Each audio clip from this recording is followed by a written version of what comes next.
নমস্কার প্রিয় দর্শক বন্ধুরা, আমি মুকুল মুখার্জি, আপনাদের দীর্ঘদিনের বন্ধু। আপনারা কেমন আছেন? আশা করি প্রত্যেকে ভালো আছেন, সুস্থ আছেন, সুন্দর আছেন। আমি আমার গৃহে থেকে প্রতিনিয়ত প্রচার চালিয়ে যাচ্ছি।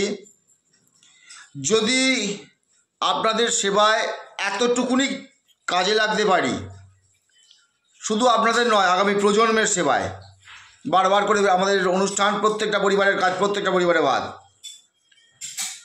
ঠিক একই কারণে আগামী প্রজন্মের সেবায় যদি এতটুকুনি যদি কাজে লাগতে পারি, বা আপনাদের পরিবারের যদি একজন সদস্য হয়ে জীবনের শেষ দিন পর্যন্ত বেঁচে থাকতে পারি, তাহলে নিজেকে নিজের এই মানব জন্মকে ধন্য বলে মনে করব। তো যাই হোক গে, প্রিয় দর্শক বন্ধুরা, আমাদের যে প্রত্যেকটা পরিবারের কাজ, প্রত্যেকটা পরিবারের ভাত, এই যে অনুষ্ঠান, এই অনুষ্ঠানের সঙ্গে কিন্তু আমাদের ভিডিও কানেক্টেড। এই যে এই মুহূর্তে যে ভিডিওটা আপনি দেখছেন, এটা কিন্তু কানেক্টেড। আর কিছু কথা এই ভিডিওতে বলবো, সেটা শুনে কেউ হতবম্ব বা হতবাক হবেন না। হতবম্ব বা হতবাক হওয়ার জন্য কিন্তু আমি এই ভিডিও প্রচার করছি না। সমগ্র বঙ্গবাসী যদি আপনাদের কোনো সেবায় লাগতে পারি, তাহলে আপনারা যে মুহূর্তে ডাকবেন, আমি আমার জীবনের সময় থেকে আপনাদের দৈনন্দিন জীবনে বেঁচে থাকার জন্য আপনাদের কাছে গিয়ে আমরা সময় দেবো, বা সব সময় আপনাদের সঙ্গে থাকবো। সেই সঙ্গে লাইভের মাধ্যমে কিন্তু আমাকে কিন্তু প্রতিদিন পাবেন। আপনাদেরকে চাইতে হবে, আমাকে চাইতে হবে, আমাকে চাইলেই কিন্তু আপনারা পাবেন। আর আমার যে শহরবাসী আমাকে দৈনন্দিন জীবনে একটা রকমভাবে দেখে, আমি যে শহরে বসবাস করি, দৈনন্দিন জীবনে আমাকে একরকমভাবে দেখে। তার সঙ্গে এই অনুষ্ঠানটা একটা কাকতালীয় ছাড়া আর কিচ্ছু নয়। তো আমি আমার এই ভিডিওর মাধ্যমে আমি আমার শহরবাসীকে বলছি, আমার শহরবাসীর সকল নাগরিকবৃন্দকে উদ্দেশ্যে আমার এই ভিডিও বার্তা, যে আপনারা যেখানেই থাক না কেন শহরের, আমাদের শুধু আমি কিভাবে জীবনে দৈনন্দিন জীবনে বেঁচে থাকি, কিভাবে চলি, আমার 12 মাসে 13টা উৎসব হচ্ছে আমার কাছে প্রধান বিষয়। এই এখন যেমন ধরুন একটু ঘুড়ি সিজন চলছে, বিশ্বকর্মা পুজো আসছে, আমি কিন্তু প্রতিদিন একটু হলেও ঘুড়ি ওড়াই। ঘুড়ি ওড়ানোটা কিন্তু খুব একটা বয়সের সংসারে ঘুড়ি ওড়ানোটা কিন্তু খারাপ কিছু নয়। তার কারণ হচ্ছে মনটা হচ্ছে সব থেকে সবার ওপরে মনটা। আমি আমার যেহেতু আমি একজন বাঙালি, আমি বঙ্গবাসী, আমার 12 মাসে 13 পার্বণটাই হচ্ছে শিল্প, আমার 12 মাসে 13 পার্বণটাই হচ্ছে সংস্কৃতি।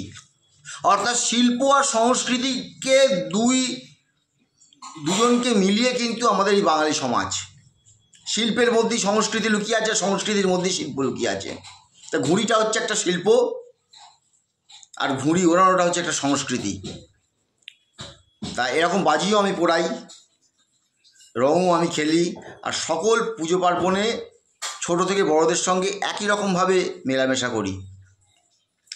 তা আমার শহরে যে বা যারা আমাকে দেখে, একটা রকমভাবে দেখে, তারা যেন বিষয়টা কি কাকতালীয় না মনে করে সিরিয়াসলি নেয়। এখন যে কথাটা বলতে যাচ্ছি, মন দিয়ে আপনারা শুনুন।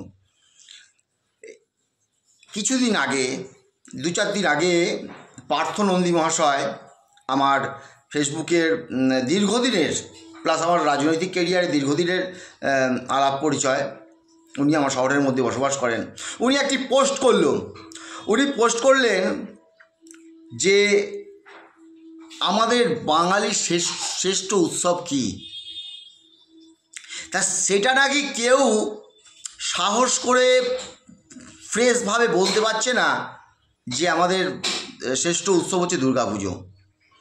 আমি যখন পার্থনন্দী মহাশয়কে বলেছিলাম যে দাদা, বন্ধু, যদি বলেন বাঙালির শ্রেষ্ঠ উৎসব, কখনোই দুর্গাপূজা নয়।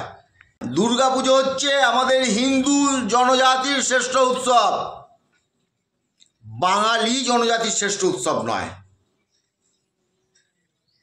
আমাদের বাঙালি জনজাতির 13টি উৎসবই শ্রেষ্ঠ উৎসব। আরও যদি 14-15 রকম হয় তো খারাপ হয় না। তার কারণ হচ্ছে আমাদের বেঁচে থাকাটাই হচ্ছে উৎসবের মধ্যে দিয়েই বেঁচে থাকা। আমাদের জন্ম থেকে আমাদের মৃত্যু পর্যন্তই হচ্ছে উৎসব।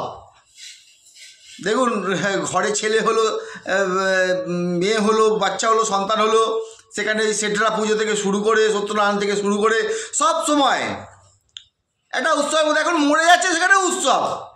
ক্যাটারিংকে দেওয়া হচ্ছে কাকে কি খাওয়ানো হবে, কি কি পদ হবে, লোকে এসে কি করে বাহবা দেবে। আমরা উৎসবের মধ্যেই কিন্তু বেঁচে আছি। অর্থাৎ জন্ম থেকে মৃত্যুটাই হচ্ছে উৎসব।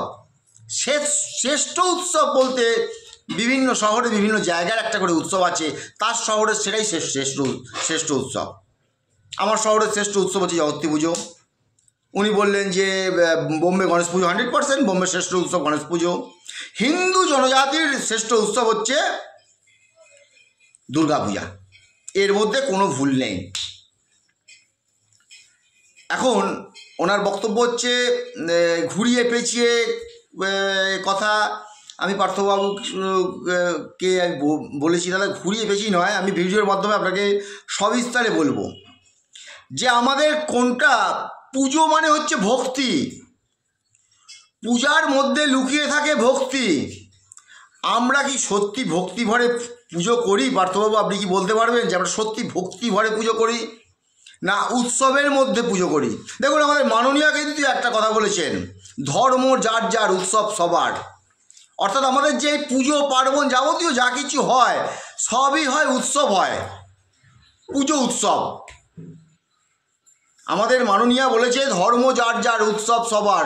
অর্থাৎ পুজোটাকে একটা উৎসবের মধ্যে নিয়ে গেছেন উনি। পুজো মানে ভক্তি নয়।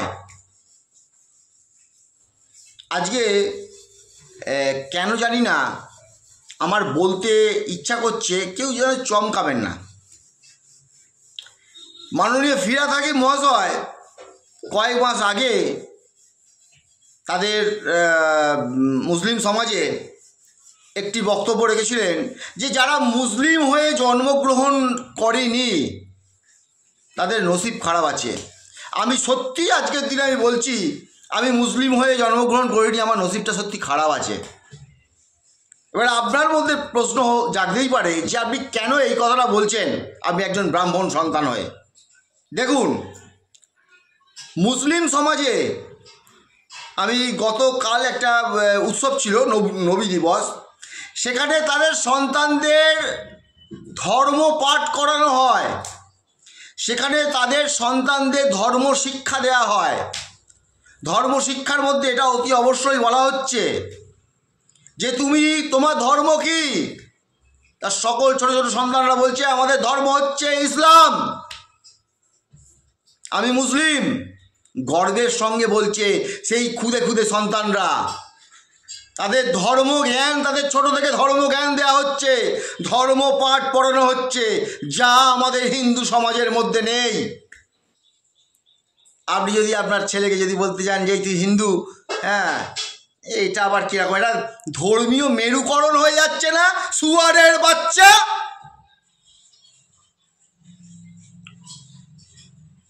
এর বেলায় ধর্মীয় মেরুকরণ হয়ে যাচ্ছে, জানোয়ারের বাচ্চা।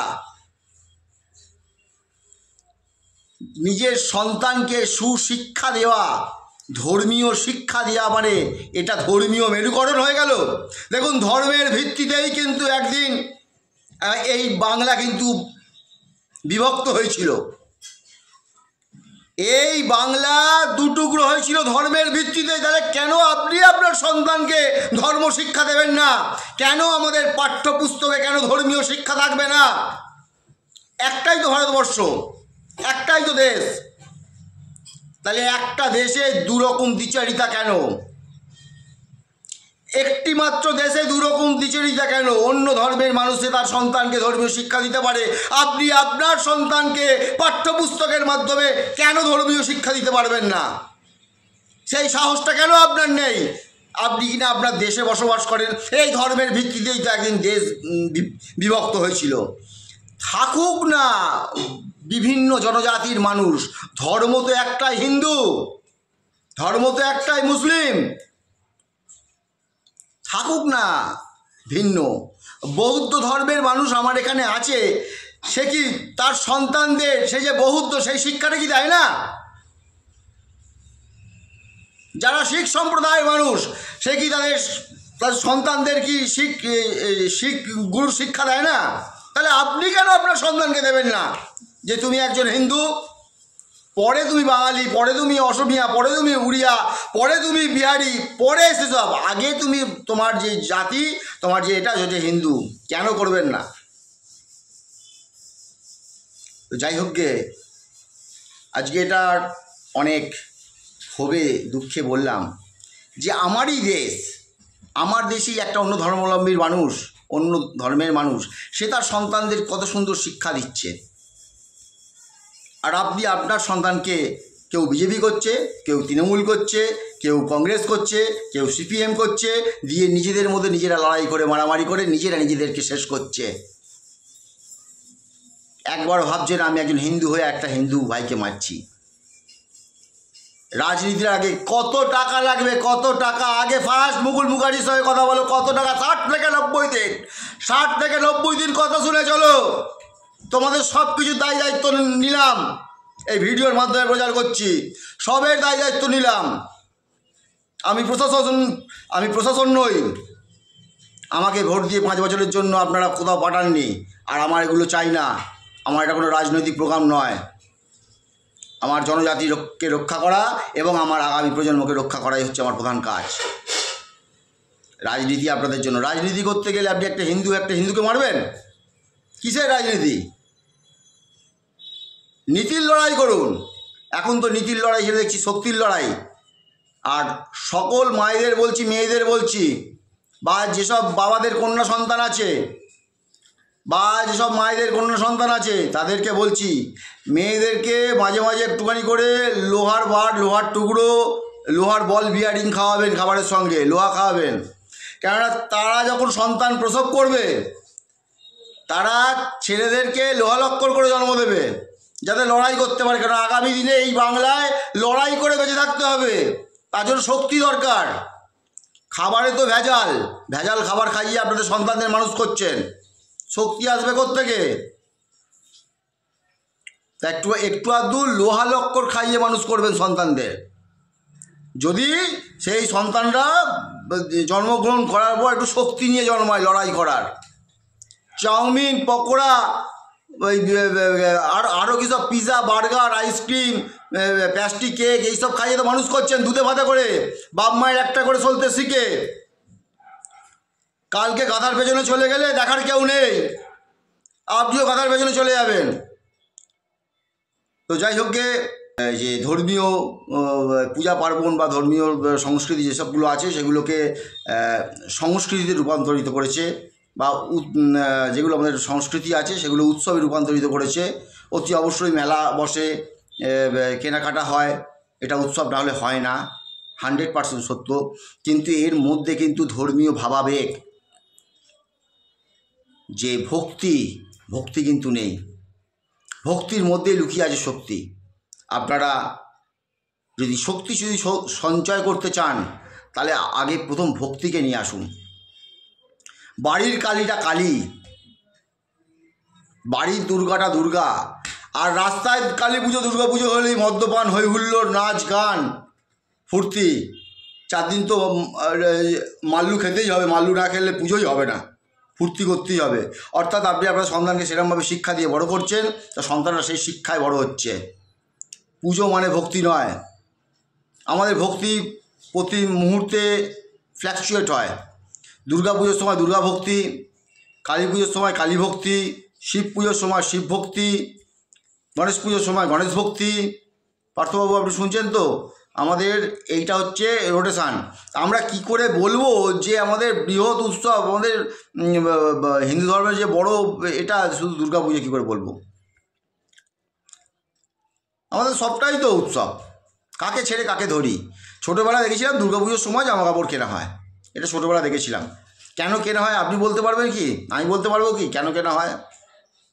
না আপনি বলতে পারবেন না, আমি বলতে পারবো, কেউ বলতে পারবো না। দুর্গা তো অসুরবধ করেছিল, তার সঙ্গে এই জামা কাপড় কেনার কি কানেকশান লুকিয়ে আছে? দুর্গা পুজো হলে নতুন বস্ত্র পরতে হয়, এটা না আপনি বলতে পারবেন, আমি বলতে পারবো। আপনি আপনার জায়গায় ঠিক, আমি আমার জায়গায় ঠিক।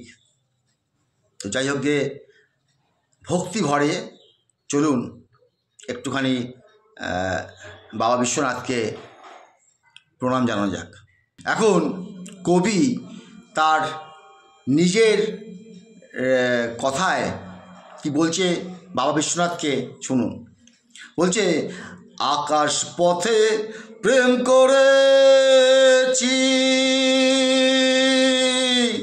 হে বিশ্বনাথ,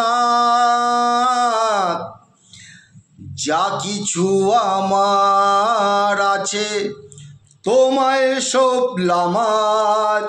বিশ্বনাথ তোমায় সবলাম আজ। কিন্তু সত্যিকারে একবার ভেবে দেখুন তো, আপনার কি কিছু আছে বিশ্বনাথকে দেওয়ার মতো? আমার তো মনে হয় আমার কিছু নেই। আমাকে বাবা বিশ্বনাথই সব দিয়ে যেতে, তাকে আমি কি দেবো? তাকে দেওয়ার মতো আমার কিছু নেই। তারপর বলছে কি, মন্দিরে জন্ম আমার, মন্দিরে জন্ম আমার, বিশ্বনাথ তোমার মন্দিরে প্রণাম, তোমার মন্দিরে প্রণাম।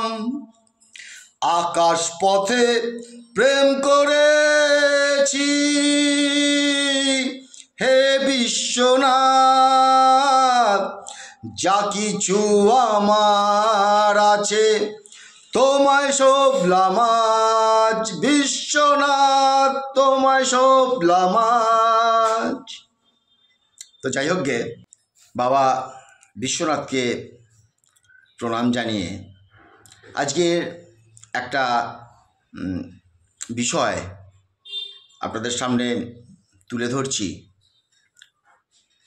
যে বিষয়টা হচ্ছে,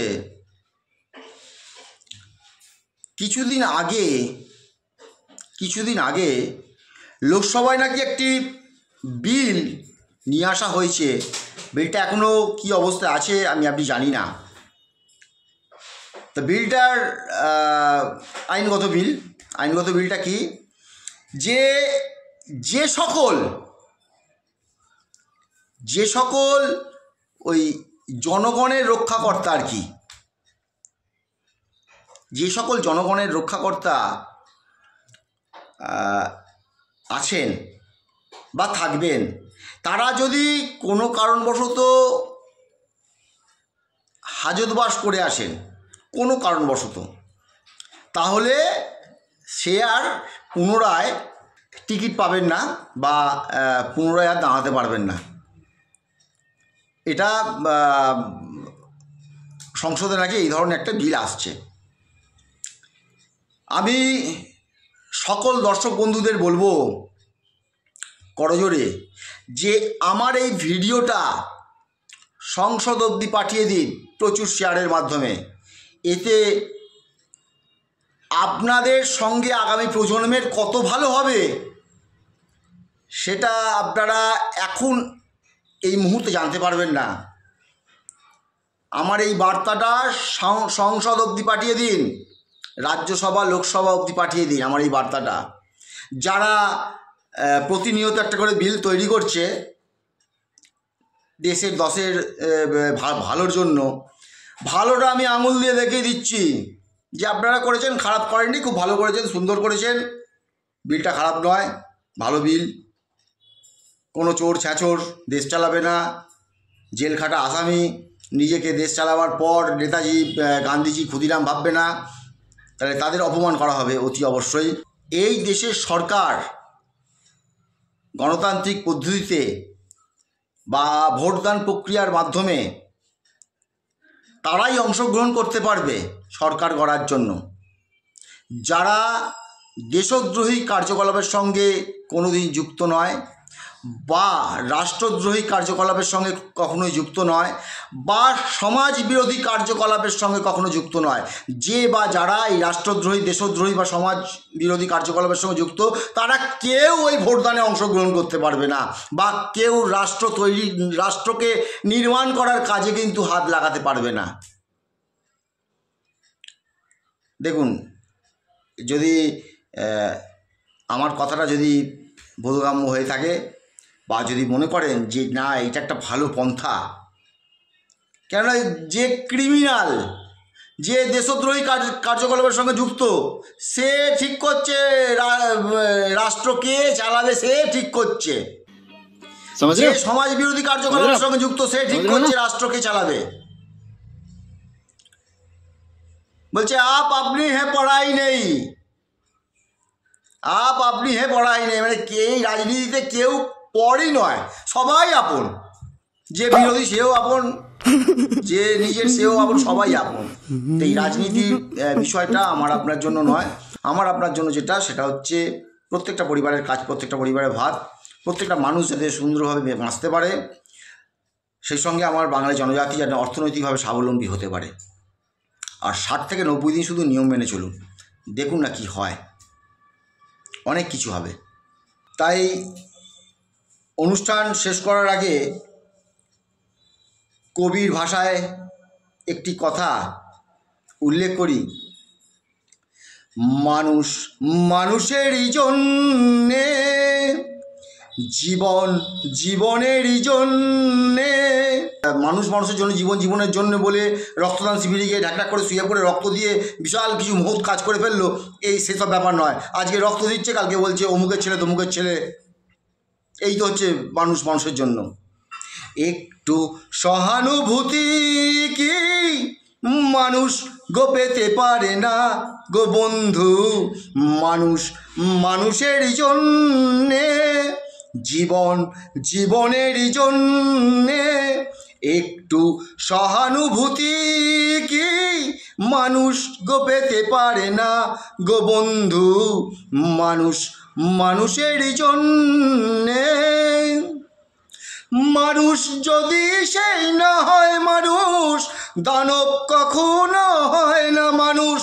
যদি দানব কখনো বা হয় মানুষ, লজ্জা কি তুমি পাবে না? হ্যাঁ, লজ্জা তো নেই, লজ্জা তো নারীর ভূষণ, সেই নারীরই লজ্জা নেই তো আমার আপনার কি করে লজ্জা থাকবে? মানুষ মানুষেরই জন্যে, জীবন জীবনেরই জন্যে, একটু সহানুভূতি কি মানুষ পেতে পারে না গো বন্ধু? মানুষ মানুষেরই জন্যে। মানুষ মানুষকেই পণ্য করে, মানুষ মানুষকেই জীবিকা করে। যদি পুরনো ইতিহাস দেখে মানুষ, লজ্জা কি তুমি পাবে না গো বন্ধু? মানুষ মানুষের জন্যে। নমস্কার, আপনারা ভালো থাকুন, সুস্থ থাকুন, সুন্দর থাকুন। তারপর একটা কথা না বলি নয়, জয় বাঙালি, জয় হিন্দ, মানে মাতারাম, ভারত মাতা কি জয়। আপনারা ভালো থাকবেন, সুস্থ থাকবেন, সুন্দর থাকবেন। আর প্রত্যেকে বলবো যে 60 থেকে 90 দিন শুধু নিয়মটা মানুন। দেখুন কত কষ্ট করছেন আর কত দ্রুততার সঙ্গে আপনারা অর্থনৈতিকভাবে স্বাবলম্বী হয়ে উঠবে। আমার বাঙালি সকল জনগণ, সেই সঙ্গে অর্থনৈতিকভাবে পিছিয়ে পড়া এই সমাজে প্রত্যেকটা পরিবার, প্রত্যেকটা নিম্ন মধ্যবিত্ত এবং মধ্যবিত্ত প্রত্যেকটা পরিবার।